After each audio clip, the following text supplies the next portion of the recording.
നമസ്കാരം കൂട്ടുകാരെ, ഞാൻ പീറ്റർ ചോളു. ഇന്നത്തെ വീഡിയോ എന്ന് പറഞ്ഞാൽ റബ്ബർ വിലയും സ്വർണ്ണവില വീണ്ടും കുത്തനെ ഇടിഞ്ഞിരിക്കുകയാണ്. ഒരു ഗ്രാമിൻ്റെ മുകളിൽ 1230 രൂപയും ഒരു ഭവൻ്റെ മുകളിൽ 9840 രൂപയാണ് കുറഞ്ഞിരിക്കുന്നത്. സാധാരണക്കാർക്ക് ആശ്വാസമാകാത്ത സ്വർണ്ണവില ഇത് പകുതിയായെങ്കിൽ മാത്രമേ സാധാരണക്കാർക്ക് ആശ്വാസമാകൂ. അതേസമയം റബ്ബർ വില നോക്കുമ്പോൾ റബ്ബർ വിലയും കൂടി.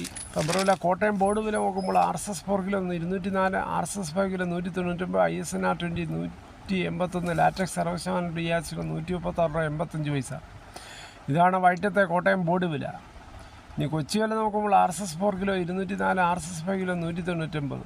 ഇതാണ് വൈറ്റത്തെ കൊച്ചി വില.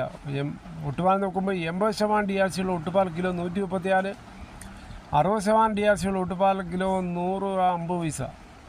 വിദേശവില നോക്കുമ്പോൾ വിദേശവില ബാങ്കോക്ക് RSS 4 കിലോ 199 RSS 5 കിലോ 199 55 പൈസ. വൈകിട്ടത്തെ റബ്ബർ വില നോക്കുമ്പോൾ 1 രൂപയാണ് വർദ്ധിച്ചിരിക്കുന്നത്.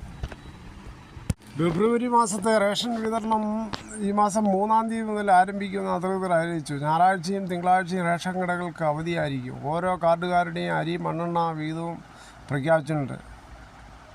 പൊതുവിഭാഗം സബ്സിഡി കാർഡിലെ ഓരോ അംഗത്തിനും 2 കിലോ അരി വീതം കിലോയ്ക്ക് 4 രൂപ നിരക്കിൽ ലഭിക്കും. അതാത് താലൂക്കിലെ സ്റ്റോക്ക് അനുസരിച്ച് കാർഡിന് 1 കിലോ അരി മുതൽ 2 കിലോ വരെ ആട്ട കിലോയ്ക്ക് 17 രൂപ നിരക്കിൽ ലഭിക്കും.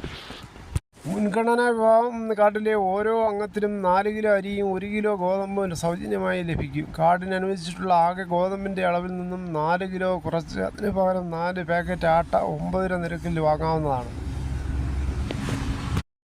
അന്ത്യോദയ അന്ന യോജന കാർഡ് ഉടമകൾക്ക് 30 കിലോ അരിയും 2 കിലോ ഗോതമ്പ് സൗജന്യമായും 30 പാക്കറ്റ് ആട്ട 7 രൂപ നിരക്കിലും 1 കിലോ പഞ്ചസാര 27 രൂപ നിരക്കിലും ലഭിക്കും. ഈ വീഡിയോയുടെ പൂർണ്ണമാകുന്നു. ഇത്രയും സമയം ക്ഷമയോടെ കേട്ടിരുന്ന് വളരെയധികം നന്ദി. നിങ്ങൾക്ക് ഇഷ്ടമായെങ്കിൽ ഒരു ലൈക്കും ഒപ്പം നിങ്ങളുടെ വിലയേറിയ അഭിപ്രായങ്ങളും